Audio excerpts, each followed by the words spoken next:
நம்முடைய ஞானாசிரியர் சாது சுப்பிரமணிய அவர்கள் இங்கே இருக்க தெரியாதவங்களுக்கு யாருமே இருக்காது பெரும்பாலும். அந்தளவுக்கு மணிமங்கலத்தில் வாழ்வியல் அமைப்பு ஒன்று ஏற்படுத்தி சன்மார்க்கத்துக்காகவே தன்னுடைய கடைசி மூச்சு வரை இருந்து இது பண்ணவர்.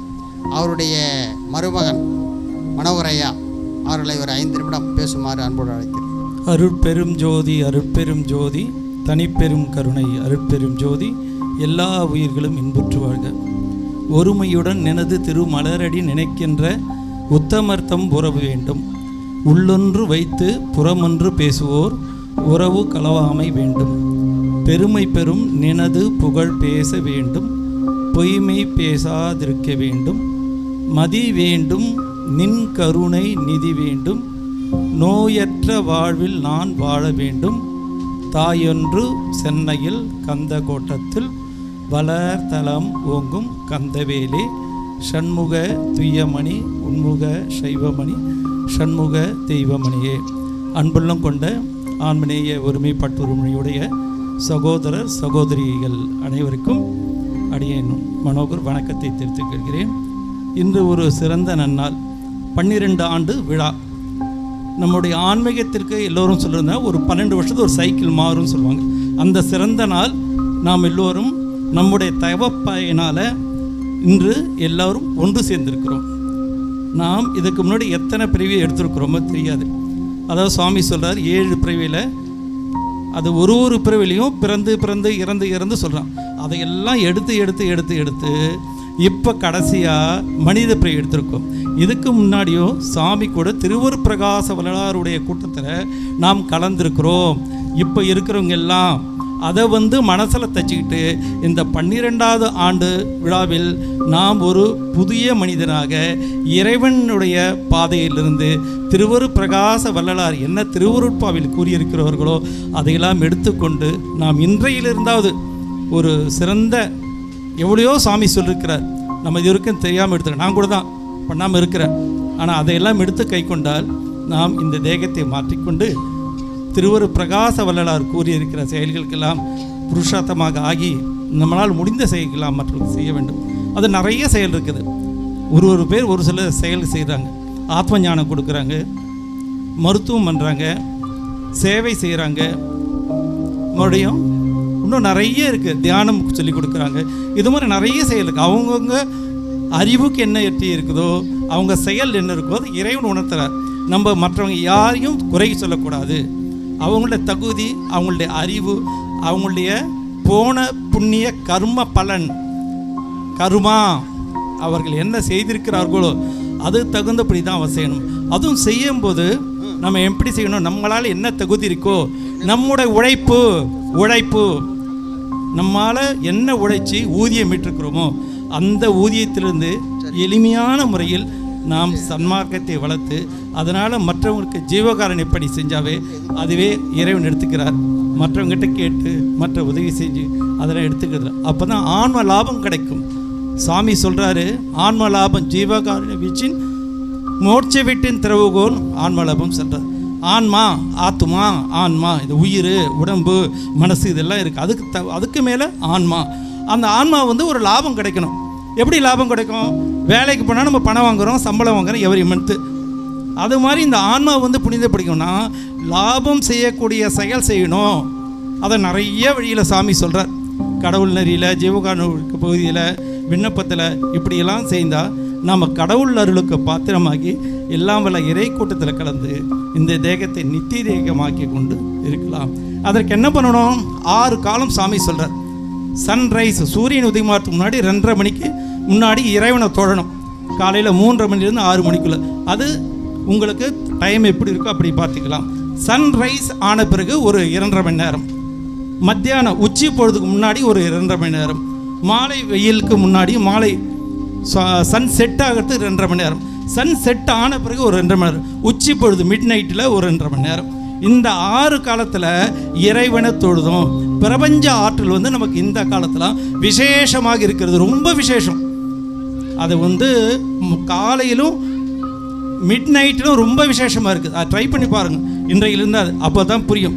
ஏன்னா எல்லாம் சொல்கிறதுக்கு ஈஸி, அதை உள்ளே போய் பார்த்தா தான் புரியும். ஒரு பழத்தை எப்படி சாப்பிட்டா நமக்கு தெரியுமோ, சாப்பிடாதவங்களுக்கு தெரியாது. அந்த மாதிரி இதையெல்லாம் உள்ளே போய் பார்த்தா தான் நமக்கு தெரியும். அதை எப்படி செய்யலாம்? நம்ம ஒரு பாடல் படிக்கலாம், ஒரு முகத்தை தனிமையில் போயிருக்கலாம். இந்த மாதிரி நிறைய செயல் இருக்குது. இந்த செயலாம் செஞ்சால் நம்ம மனசு மாறி, அறிவு மாறி, இறைவனை நம்ம ஒரு படி வச்சா சாமி வந்து இவன் நல்ல பையன், நம்ம செயல் செய்கிற சாமி உள்ளே புகுந்து எல்லா விதமான செயலும் செய்ய வைக்கிறார்.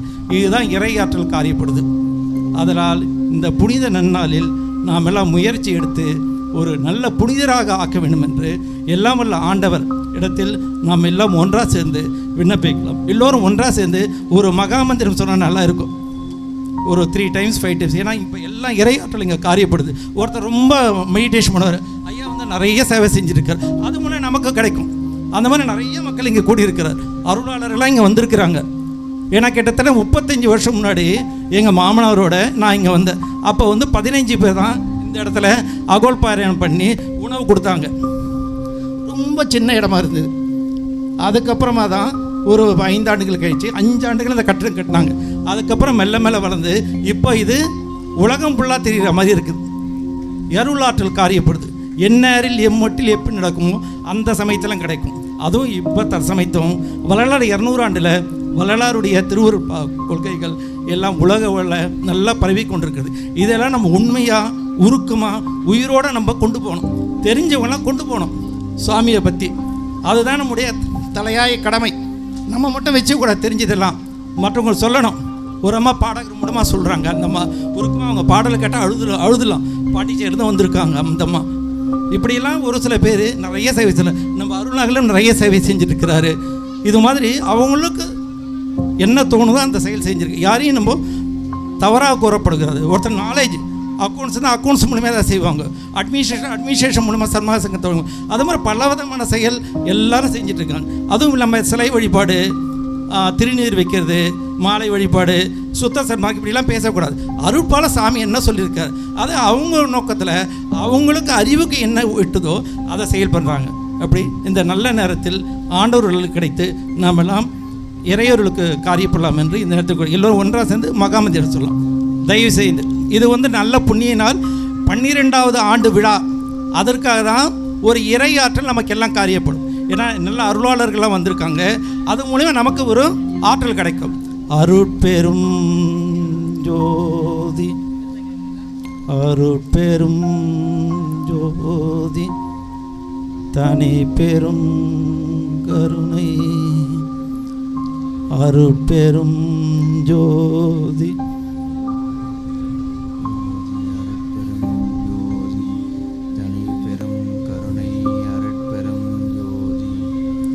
அருட்பெரும் ஜோதி,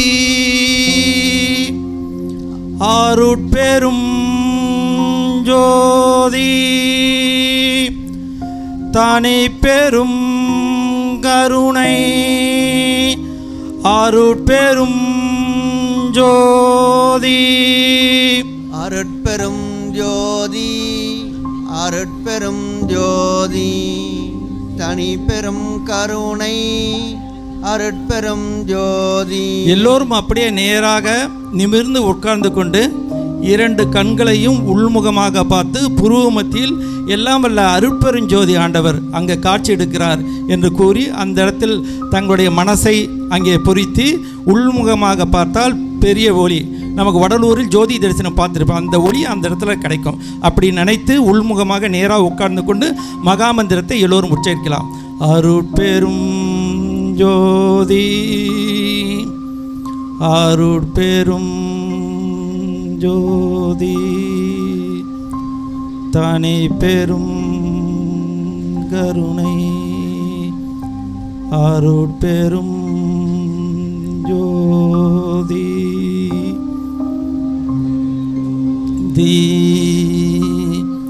அருட்பெரும் ஜோதி, தனி பெரும் கருணை, அருட்பெரும் ஜோதி, அருட்பெரும் ஜோதி.